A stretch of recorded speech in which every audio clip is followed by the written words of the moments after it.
कहानी की शुरुआत में हम मॉरिस नाम के एक शातिर चोर को देखते हैं जिसे बैंक से चोरी के केस में पुलिस ने पकड़कर उम्र भर की कैद के लिए दुनिया की सबसे सिक्योर जेल अल्काट्राज में कैद करने के लिए ले जा रहे होते हैं। अल्काट्राज एक ऐसी जेल है जिसे समंदर के बीच एक छोटे से आइलैंड पर बनाया गया है, यानी अगर कोई कैदी जेल तोड़कर बाहर भी आता है तब भी वो भाग नहीं सकता क्योंकि आगे उसका रास्ता पानी रोक लेता है। इसीलिए इस जेल को दुनिया का सबसे सिक्योर जेल का दर्जा हासिल था। यहाँ सिर्फ दुनिया के टॉप क्रिमिनल्स को रखा जाता, लेकिन जल्द ही इस जेल का रुतबा मिट्टी में मिलने वाला था क्योंकि अब इस जेल में एंट्री हो चुकी थी फ्रैंक मॉरिस नाम के एक शातिर चोर की, जो पहले भी कई बार जेल तोड़कर भाग चुका है। लेकिन इस बार मॉरिस थोड़ा घबरा गया क्योंकि ये जेल बहुत ही ज्यादा सिक्योर थी। मगर मॉरिस को यहाँ अपनी पूरी जिंदगी बिल्कुल भी नहीं बितानी थी। वो जल्द से जल्द इस जेल से भागना चाहता था। जेल में एंटर होते ही मॉरिस भाग जाने का सोचने लगा। मॉरिस को सर से पांव तक फुल चेकिंग करके उसे एक सेल में लॉक किया जाता है। एक गार्ड आकर मॉरिस से कहता है, वेलकम टू अल्काट्राज, और यहाँ से होती है असली कहानी शुरू। तभी अचानक एक बेल बजती है और सभी सेल के गेट्स ऑटोमेटिकली खुल जाते हैं। अफसर कैदियों को बाहर बुलाते हैं। इस जेल का डिसिप्लिन भी बहुत सख्त है। कैदियों को साफ सफाई और अपने टाइम पर सेल में जाने के रूल्स को फॉलो करना होता है। सब एक जैसा यूनिफॉर्म पहनकर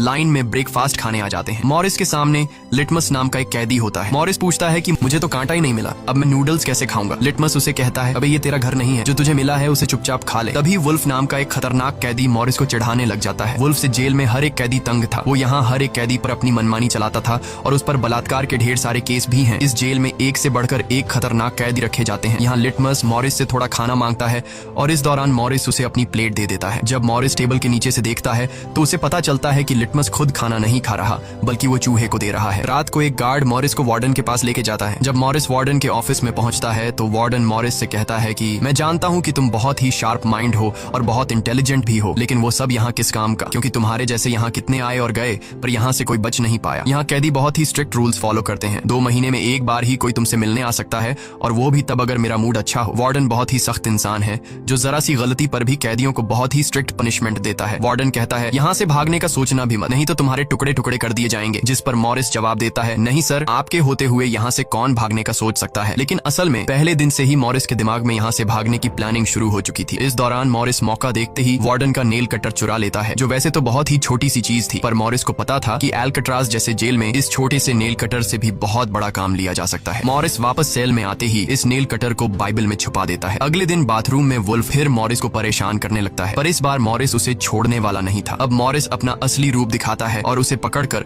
उसकी खूब धुलाई करता है। वुल्फ को पीटने के बाद अब मॉरिस का पूरे जेल में एक अलग रुतबा बन गया। हर कोई मॉरिस से डरने लगा। इसके बाद मॉरिस को लाइब्रेरी में काम दिया जाता है। वहाँ इंग्लिश नाम के एक आदमी से उसकी मुलाकात हो जाती है। वो इस जेल का सीनियर कैदी है। इंग्लिश को भी 2 आदमियों के कत्ल की वजह से उम्र भर की कैद सुनाई गई थी। उसने इस जेल में अपनी आधी जिंदगी गुजार दी थी। वो इस जेल के चप्पे चप्पे से वाकिफ है। उसे जेल की हर बात की खबर रहती है। उसे यह भी पता होता है कि आज सुबह मॉरिस और वुल्फ की लड़ाई हुई थी। वो मॉरिस को कुछ किताबें देता है जिन्हें मॉरिस को हर एक कैदी के सेल में पहुंचाना होता है। अगले सीन में खुले जगह को दिखाते हैं जहाँ कैदी कोई न कोई गेम खेल रहे होते हैं। तभी वो डॉक नाम का एक आर्टिस्ट से मिलता है जो खुद की पेंटिंग बना रहा होता है। डॉक एकदम सीधा साधा और डिसेंट इंसान है जो कई सालों से यहाँ सजा काट रहा है। उसे पेंटिंग करने का बहुत ही शौक था और अपना ज्यादातर वक्त वो पेंटिंग में ही लगाता। डॉक का कहना था कि अल्काट्राज जैसी जेल में कोई भी पागल हो सकता है, पर उसकी पेंटिंग की वजह से अब तक उसका दिमाग नॉर्मली चल रहा है। मॉरिस डॉक से पूछता है कि इस पेंटिंग में ये फूल क्यों बना के रखा हुआ है, तुम्हारी शर्ट में ऐसा तो कुछ नहीं? डॉक कहता है कि यह मेरी खुशी है जो सिर्फ पेंटिंग में है, मेरे मन में नहीं। उसके बाद मॉरिस जब अपने दाएं तरफ देखता है तो उसे ऊपर इंग्लिश दिखाई देता है। मॉरिस इंग्लिश की तरफ जाता है। जब मॉरिस उसके करीब जाता है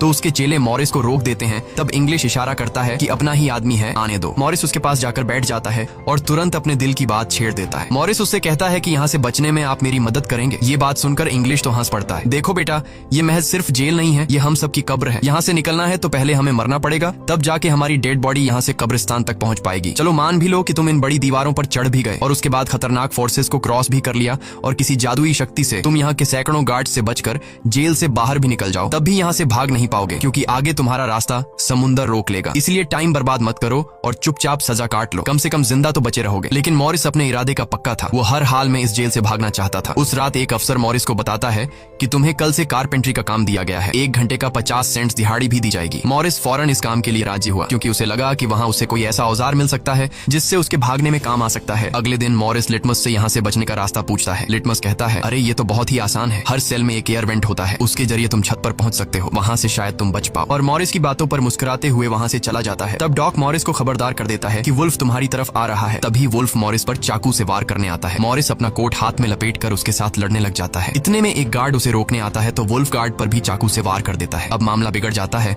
और वॉच टावर का गार्ड शूट करने लगता है। तब जाकर मॉरिस और वुल्फ लड़ना बंद करते हैं। मॉरिस को पता नहीं था कि वॉच टावर पर भी एक गार्ड है। वो अब एक एक करके इस जेल की हर बात को नोटिस करने लग जाता है। मॉरिस और वुल्फ को गार्ड्स डी ब्लॉक में ले जाते हैं, जहां रात भर कैदियों को अंधेरे में रखकर टॉर्चर किया जाता है। ये एक ऐसा सेल था जहां कोई भी कैदी नहीं जाना चाहता था। जाने से पहले वुल्फ मॉरिस को धमकाता है कि बेटा तेरी मौत तो मेरे हाथों होगी। उस रात मॉरिस को तरह तरह के टॉर्चर्स सहने पड़ जाते हैं, जिससे उसकी हालत काफी खराब हो जाती है। 2 हफ्ते तक इस अंधेरे वाले सेल में रहने के बाद उसे वापस उसके सेल में लेके आते हैं, जहां लिटमस अपने पालतू चूहे से मॉरिस को एक नोट भेजता है जिसमें लिखा होता है वेलकम बैक मॉरिस। एक दिन चार्ली नाम का एक नया कैदी आता है जिसे मॉरिस के पास वाले सेल में रखा जाता है। मॉरिस और चार्ली में जल्दी दोस्ती हो जाती है। मॉरिस फिर उसे अपने दूसरे दोस्तों से भी मिलवाता है। उसी समय वार्डन बिना किसी को बताए हर एक कैदी के सेल को चेक करता है। जब वो डॉग के सेल में जाता है तो डॉग के सेल में उसके बनाए हुए कई पेंटिंग्स होते हैं। वार्डन हैरान रह जाता है कि दिन ब दिन उसकी पेंटिंग तो बढ़ती जा रही है। डॉग ने वार्डन की पेंटिंग भी बना के रखी होती है। उसे देखकर वार्डन मुस्कुराने लग जाता है, लेकिन पता नहीं क्यों अगले दिन वार्डन डॉग के सेल में बनाई गई सभी पेंटिंग्स को बाहर फेंकने का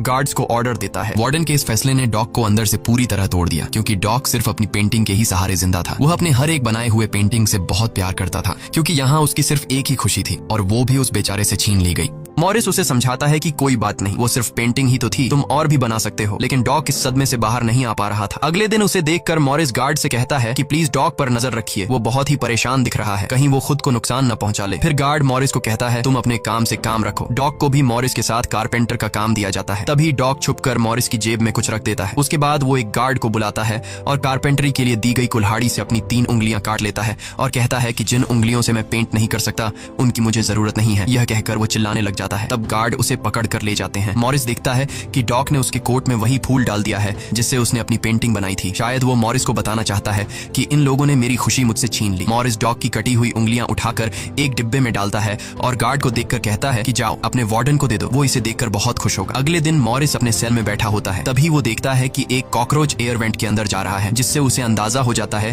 कि यहाँ से बाहर जाने का कोई रास्ता जरूर होगा। इतने में इंग्लिश आकर बताता है कि डॉग ने खुद की उंगलियां इसलिए काटी क्योंकि उसे पेंटिंग करने की परमिशन रद्द कर दी गई थी, इसीलिए उसने तंग होकर अपनी उंगलियां काट ली। यह जानकर मॉरिस को बहुत गुस्सा आता है। अगले दिन डाइनिंग हॉल में वार्डन मॉरिस से पूछता है कि तुम इस डॉग को इतना सपोर्ट क्यों कर रहे हो। वह कहता है ऐसा कुछ नहीं है। ये कहकर मॉरिस वापस टेबल पर जाकर बैठ जाता है। वहां उसकी मुलाकात 2 भाइयों जॉन और क्लैरेंस से होती है, पर मॉरिस उनसे ऐसे बात करता है जैसे वह उन्हें पहले से जानता हो। जॉन और क्लैरेंस दरअसल ये दोनों किसी और जेल में मॉरिस के गैंग में थे। जॉन को अब जेल से भागने का काम आसान लगने लगा, क्योंकि ये दोनों भाई मॉरिस की तरह शार्प माइंड थे और अब ये तीनों जेल से भागने की प्लानिंग करने लगे। दोपहर को चार्ली की गर्लफ्रेंड उससे मिलने आती है। दूसरी तरफ इंग्लिश की बेटी उससे मिलने आई होती है। इंग्लिश अपनी बेटी को देखते ही उसकी आंखों में आंसू आ जाते हैं, क्योंकि उसकी बेटी उसकी गैर मौजूदगी में काफी बड़ी हो चुकी थी और इंग्लिश को अपनी बेटी का बचपन न देख पाने का बहुत अफसोस था। दूसरी तरफ चार्ली को उसकी वाइफ बताती है कि तुम्हारी माँ बहुत बीमार है और डॉक्टर कहते हैं कि वह 1-2 महीनों से ज्यादा नहीं बच पाएंगे। ये बात सुनकर अब चार्ली भी अल्काट्राज से भागने का सोचने लगता है और इतने में गार्ड आकर कहता है कि बात करने का समय खत्म हो चुका है। अब चार्ली बहुत परेशान होता है। वह उस रात मॉरिस से कहता है कि अगर तुम यहाँ से भागने का प्लान बनाओ तो मुझे भी शामिल कर लेना। अगले दिन मॉरिस, चार्ली, जॉन और क्लैरेंस की मीटिंग होती है। तब मॉरिस उन्हें बताता है कि हर सेल का एयर वेंट ऊपर छत पर खुलता है और दूसरी बात ये कि ये जगह खारे पानी से भरे समुद्र के बीच है, जिसकी वजह से दीवारें कमजोर हो गई हैं। मेरे पास एक नेल कटर है और मैंने खुदाई पहले से शुरू भी कर दी है। अगर मैं थोड़ा थोड़ा करके खोदूं और एक छोटा सा टनल बनाकर छत पर पहुंच जाऊं तो इस जगह की जांच करने के बाद पता चल जाएगा कि यहाँ से कैसे भागा जा सकता है। जॉन पूछता है कि रात को अगर गार्ड्स को पता चल गया कि तुम अपने सेल में नहीं हो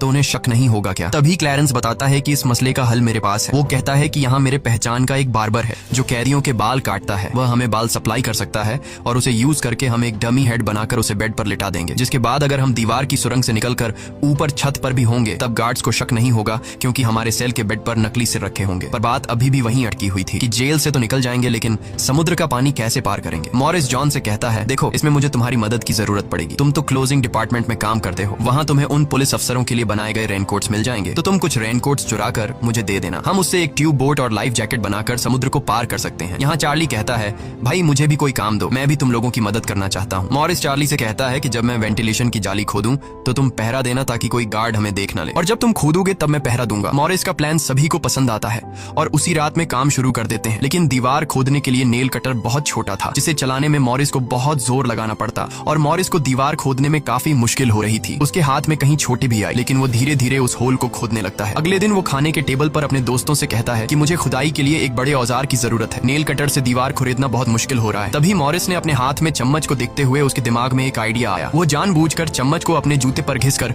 उसे गंदा कर देता है। उसके बाद मॉरिस ने गार्ड को बुलाया और कहा कि ये चम्मच गंदा है, मुझे दूसरा चम्मच दो। बाकी लोगों ने भी गार्ड से उनका चम्मच बदलने की रिक्वेस्ट की। गार्ड को इसमें कोई गड़बड़ नहीं लगी और उसने फौरन चम्मच बदलने की इजाजत दे दी, जिसके बाद वह सीधा टेबल की तरफ बढ़ता है जहां एक और सिक्योरिटी गार्ड सीट पर बैठा होता है। पर जैसे ही वह टेबल पर रखे हुए चम्मच बदलने लगता है तो जॉन ने वहां मौजूद गार्ड को बातों में उलझा लिया, जिसका फायदा उठाते हुए मॉरिस ने एक के बजाय 2 चम्मच उठा लिए और एक को जेब में छुपाकर रख दिया, जिसके बाद वह सीधा अपने सेल में चला जाता है।